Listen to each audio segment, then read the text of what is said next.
Hey everybody, I'm Rosalind, your friendly neighborhood landlord. Don't worry, I won't bite. Hey, I'm Rosalind Resnick, your friendly neighborhood landlord, a place where landlords and tenants can talk about issues, break down barriers, and hopefully find some peace in this crazy world of ours.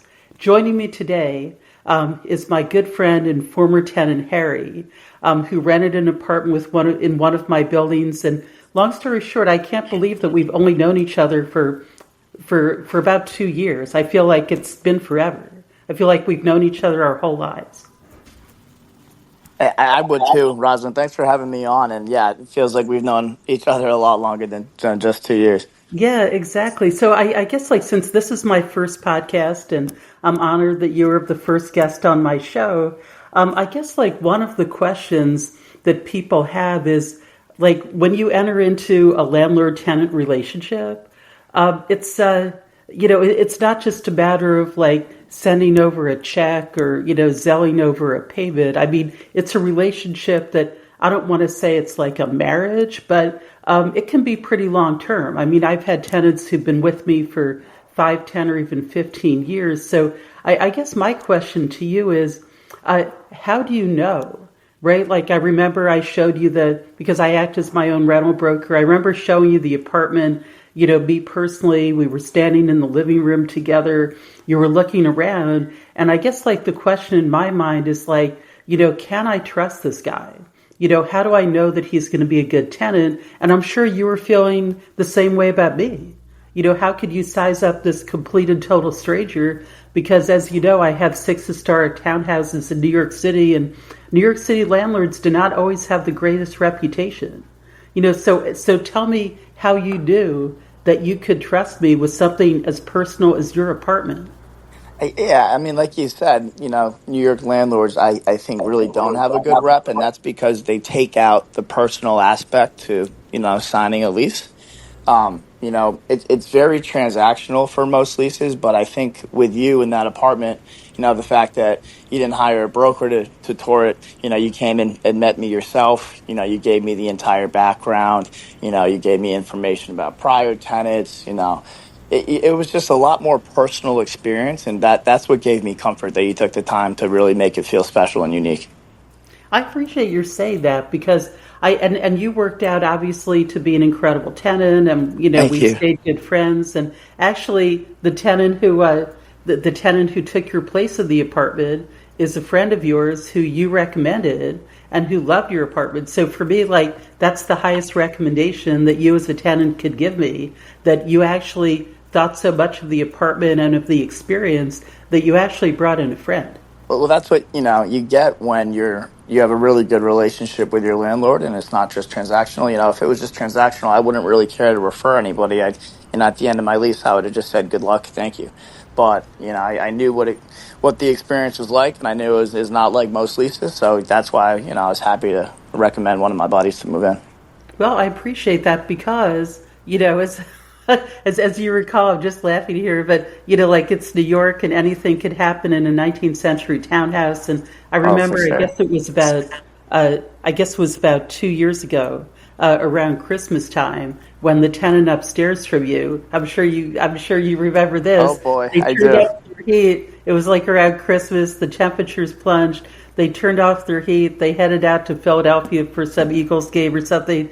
And then, long story short, you came back. So, unbeknownst to you, right? The tenants upstairs, they turned off their heat. The pipes froze and burst. And you walked into an apartment that was like completely demolished by water.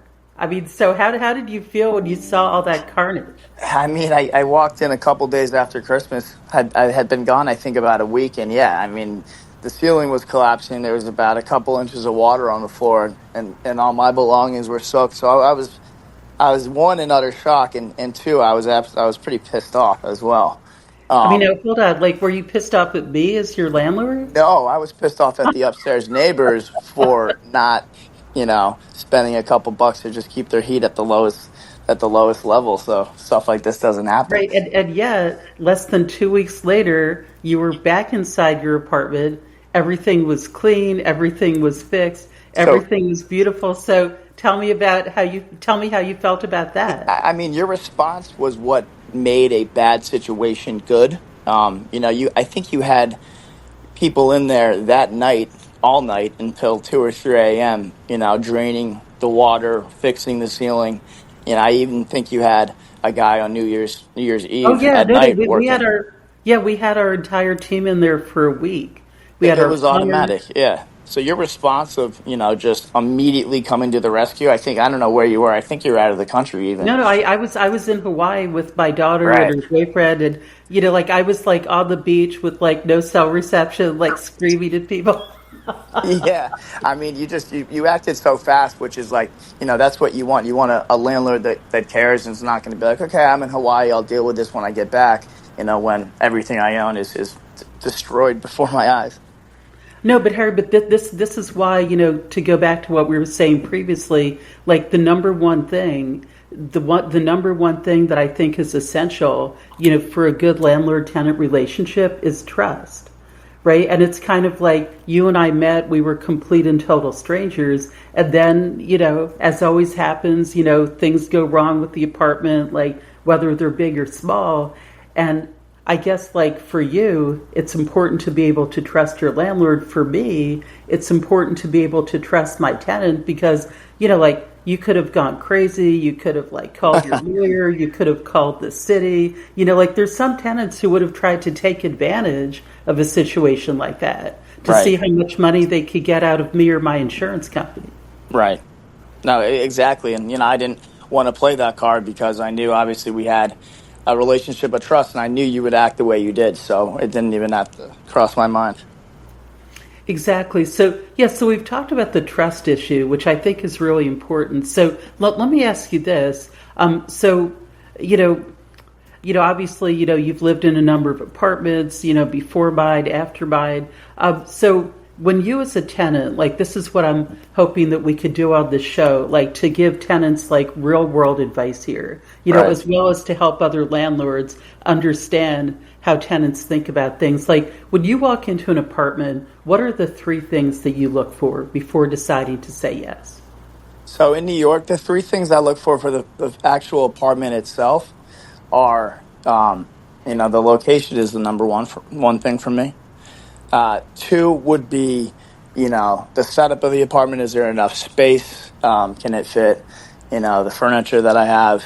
And then three, it would probably be, is it safe? Okay, so let's talk a little about that issue because, New York, obviously, we're talking about the West Village, which is, the hip, cool neighborhood where everybody wants to live. But having said that, it's also New York City, right? So what did you look for in particular about the apartment that made you feel safe there? Yeah, the apartment that that I rented from you, um, it was a touch screen. I think it was a touchpad to get in the Yes, door, but you also put in a gate before, exactly. so it was a double secured. So obviously, there's a lot of riffraff regardless of what neighborhood you're in New York, Exactly. and I like that there was double security right off the bat. Now, let me ask you. I mean, no, I do something as a landlord that not every landlord does, which is it's not just me, it's my property manager, it's my handyman. I have a whole team of people, and we're on call 24/7. Whereas I know, like landlords in bigger buildings, they have some kind of app that you download, and you click on a box and you type in a problem, and maybe like 2 weeks from now somebody comes over and does something. I mean, how important, and I realize that it's easier for me as a small landlord to offer this kind of service, to deliver this kind of service, but for you as a tenant, how important is that 24/7 access to communication? I mean, it's huge. If you lock yourself out, which I feel like everybody does at least Right. once in a lease. Sometimes it takes a day to get back into your apartment. With leasing from you, I know that worst comes to worst, I don't have a key and I can't get in. I'm going to be able to figure it out likely within the hour from you. Right. And that's a service that, I've been doing this now for almost a quarter century, 23 years since I bought my first townhouse in the village. And, this is how I've always tried to run my company.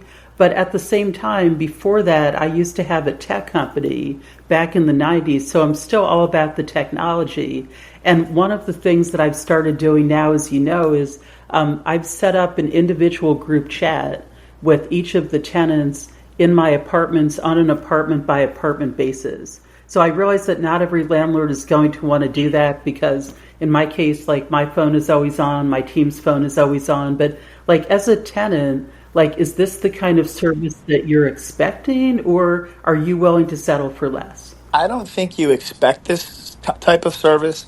I think it's one of those things that you find this type of service and you want to hold on to it. I don't think that there's a lot of leases out there where you have this type of service because people just settle. You know that there's such demand to get an apartment, and usually good apartments go within a couple days, so they don't really care about that because they're settling. But here, it's like a unique, I guess, find in the city, and once you find it, you don't really want to let go of it.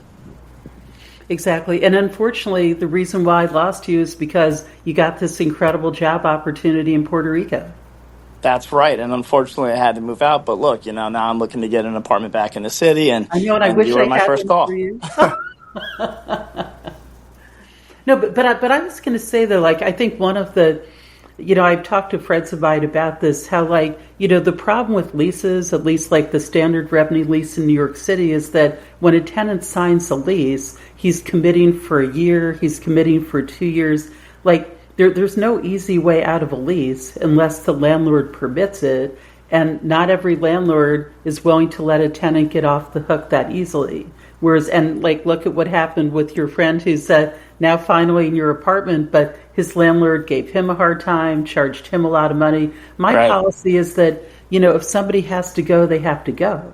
Whether it's because of COVID or a new job opportunity or, for whatever reason, it's just not working out. I'm willing to let my tenants off the lease in, no more than 60 days. I mean, do you think I'm crazy for doing that? No, I think that flexibility of giving you a 60-day heads up, I think that and it speaks to your confidence in being able to rent out your buildings because there's so much demand. But I don't think you're crazy. I think that's part of the whole service package. You're not cutthroat. You're not looking to make anybody feel pain for leaving their lease if they have to for a job or whatever else.